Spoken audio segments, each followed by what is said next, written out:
Hello दोस्तों, मैं रितेश स्वागत करता हूं आप सभी को अपने YouTube channel study for success में। और आज की वीडियो में हम आपको स्वागत करेंगे कुछ बहुत ही बेहतरीन परीक्षा उपयोगी प्रश्नों के साथ, जो कि परीक्षा के लिहाज से बहुत ही उपयोगी होंगे। तो बिना देर के हुए आइए चलते हैं प्रश्नों की तरफ, और आप सभी अपने प्रश्नों का जवाब दीजिएगा और कमेंट में लिखिएगा कि आपने कितने प्रश्न सही किए। तो ये रहा आपका पहला प्रश्न दोस्तों।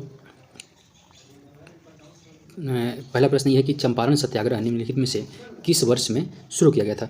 तो प्यारे मित्रों, आपके ऑप्शन सामने आपके दिख रहे हैं कि इसके ऑप्शन है भाई 1917, 1945, 1935 और 1928।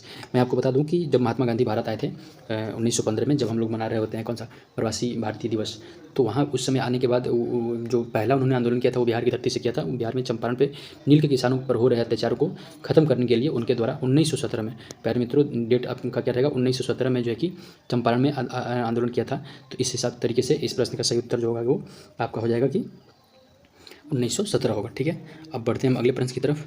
और दोस्तों अगला प्रश्न है कि दूसरा गोलमेज सम्मेलन 1931 में निम्नलिखित में से किस देश में आयोजित किया गया था। ठीक है, तो इसके ऑप्शन है आपके दक्षिण अफ्रीका, अमेरिका, है ना, यूनाइटेड किंगडम और इटली।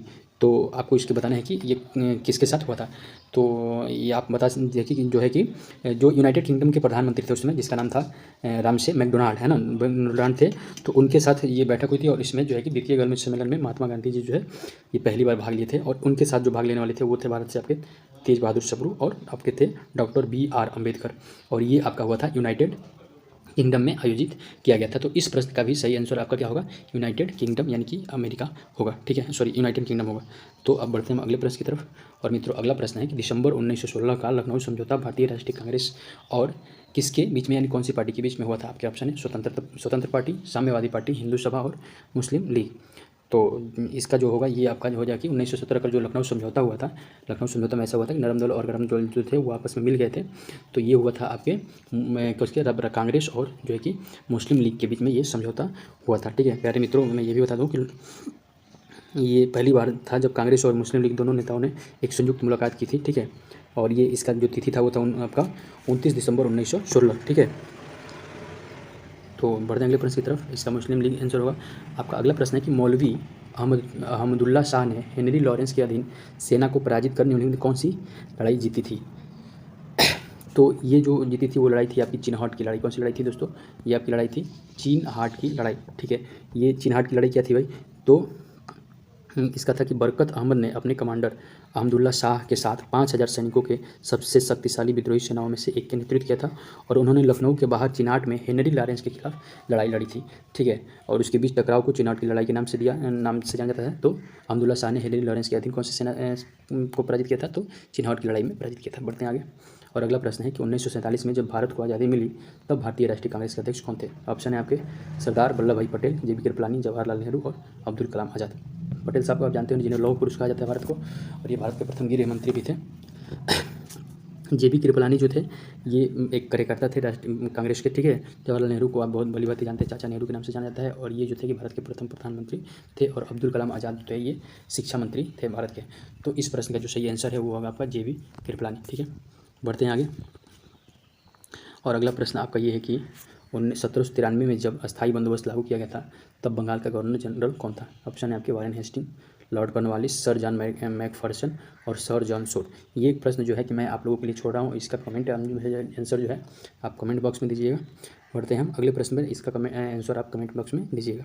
अगला प्रश्न आपके सामने है कि मेरे शरीर पर पड़ी लाठी की प्रत्येक चोट ब्रिटिश शासन के कफन की कील का काम करेगी। यह वक्तव्य जो था, ये स्टेटमेंट किस स्वतंत्रता सेनानी का था। ऑप्शन है राम प्रसाद बिस्मिल, भगत सिंह, लाला लाजपत राय और चंद्रशेखर आज़ाद।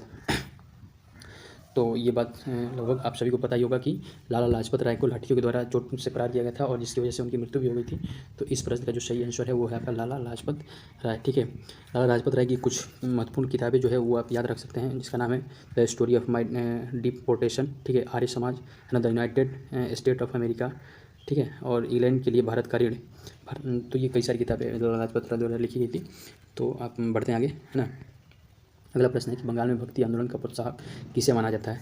तो पहले तो आपको ये जानना होगा कि भक्ति आंदोलन जो है कि उत्पत्ति 7वीं शताब्दी के आसपास में हुई थी, और ये तमिलनाडु के साथ साथ दक्षिण भारत में कहें तो तमिलनाडु, केरल के कुछ हिस्सों में ये आंदोलन हुआ करता था। और यहाँ पे ये धीरे धीरे उत्तर भारत की तरफ यानी उत्तर प्रदेश, बिहार और बंगाल की तरफ भी ये बढ़ने लगा था। और पहला भक्ति आंदोलन जो हुआ था प्यारे मित्रों, उसके जो आयोजक थे वो थे आपके रामानुजाचार्य, और वे रामानुजाचार्य के बारे में कहा जाता है कि विशिष्ट द्वैतवाद दर्शन के प्रतिपादक थे। लेकिन बात पूछा क्वेश्चन है कि बंगाल में भक्ति आंदोलन के जो संस्थापक थे तो वो आपके थे, उनका नाम था चैतन्य, ठीक है, चैतन्य महाप्रभु, और उन्होंने गैंडवीय वैष्णववाद की स्थापना की थी। तो इस प्रश्न का सही आंसर होगा आपका चैतन्य जो थे बंगाल में भक्ति आंदोलन के प्रोत्साहक या प्रतिपादक थे। अगला प्रश्न की तरफ बढ़ते हैं। अगला प्रश्न है कि भारत छोड़ो आंदोलन के दौरान बॉम्बे की ग्वालियर टैंक मैदान में भारतीय राष्ट्रीय कांग्रेस का झंडा फहराने के लिए किसे जाना जाता है?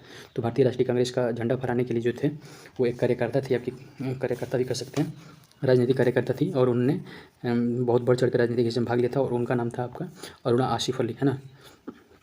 और ये जो था कि दिल्ली की पहली महिला मेयर भी थी अरुणा आसिफ अली। के बारे में ये चीज़ आप जान लीजिए कि दिल्ली की प्रथम महिला मेयर थी अरुणा आसिफ अली, और उन्हें भारतीय राष्ट्रीय कांग्रेस का झंडा फहराने के लिए जाना जाता, मतलब पहली बार ऐसा ग्वालियर टैंक में, है ना। बॉम्बे का ग्वालियर टैंक कहाँ है? बॉम्बे में ही है, ठीक है। बढ़ते हैं आगे।